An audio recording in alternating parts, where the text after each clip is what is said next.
Hey guys, what's up? My name is Eric Wilkins and I am a licensed realtor in the Granbury area, and I'm with VYBE Realty. And today I want to go over how much can I sell my house for in Granbury, Texas in 2023. And the answer is not as simple as you may think it may be.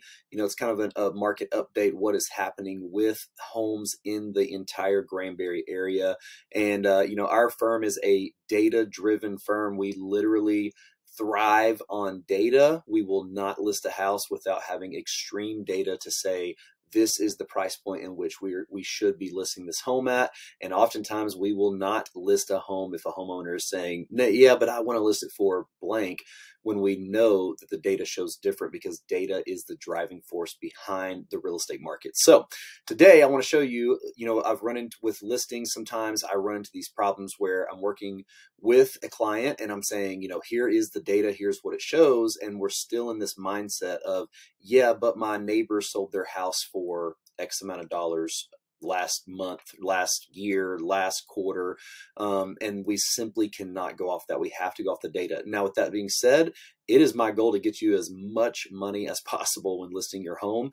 And so there is no intention ever for me to just go low for going low sake. So I am always data driven. Our company at VYBE is always data driven. And so with that, I want to show you some details here. So let's take a look over here.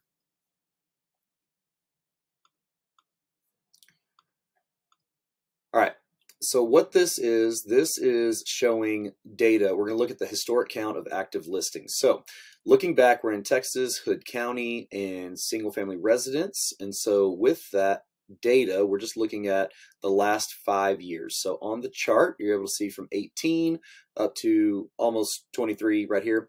And then, so you can see here where these are the active listings. So back in January of 2018, there were around 300, and it just kind of kept creeping. Then it dropped dramatically here in 21 into 22, and this is when we saw this like crazy, everyone's trying to get a house. All of a sudden there's multiple offers going on, people are just losing their minds. And this is the reason why, is because the inventory was extremely low and people were and also at this point interest rates were low. So interest rates started getting higher, started creeping back up. And then if we look at the actual data over here, you can see January of 22, we had 161 listings, and then it just keeps getting higher because the interest rates went up. People are still trying to sell their homes, but less homes are selling. So you can see here the amount of numbers of active listings as they go in, started at 161, ended the year at 447.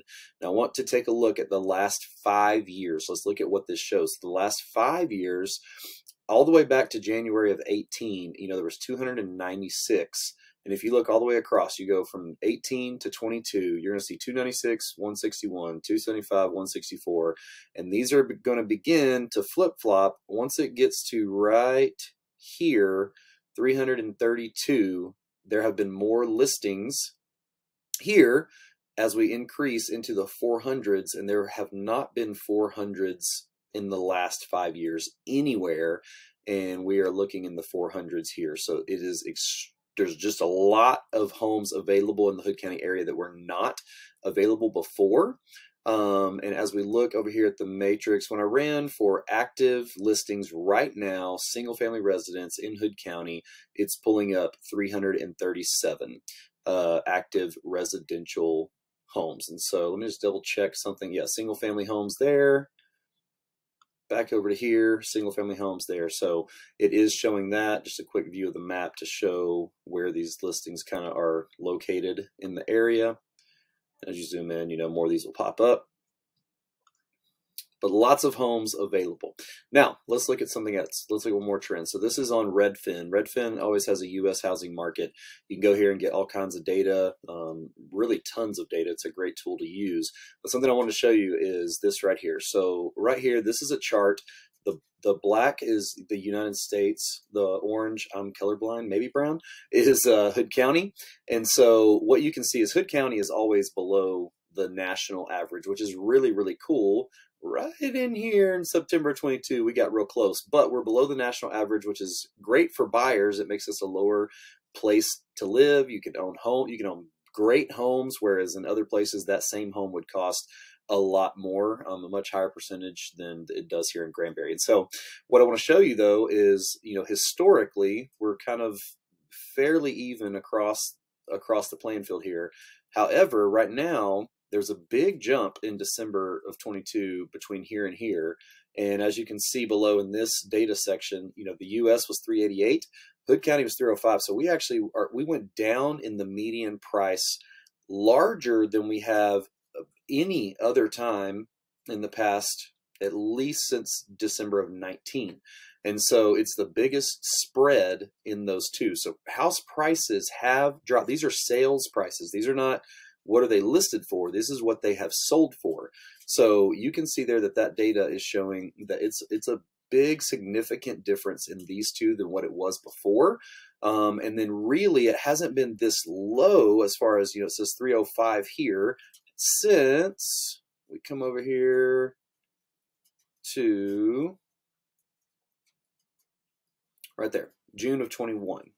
So, year and a half, it hasn't been this low as far as a median goes. But what this shows is that it's simply time to really get realistic with the pricing of these homes. And so, I know that everyone has the mindset of, well, I just want to list it for what my neighbor sold their house for, or, those type comments come up all the time. But here's what you've got to look at is most of you, if you haven't bought a house in the past 2 years, have a ton of equity in your home still. Even though the price points where they are now, they're still higher than where they were before. And so you still have a lot of equity. It's just going to take a mindset shift to get out of the norm of, I should be able to sell my house for 3 times, 4 times what I bought it for 3 years ago. I get it.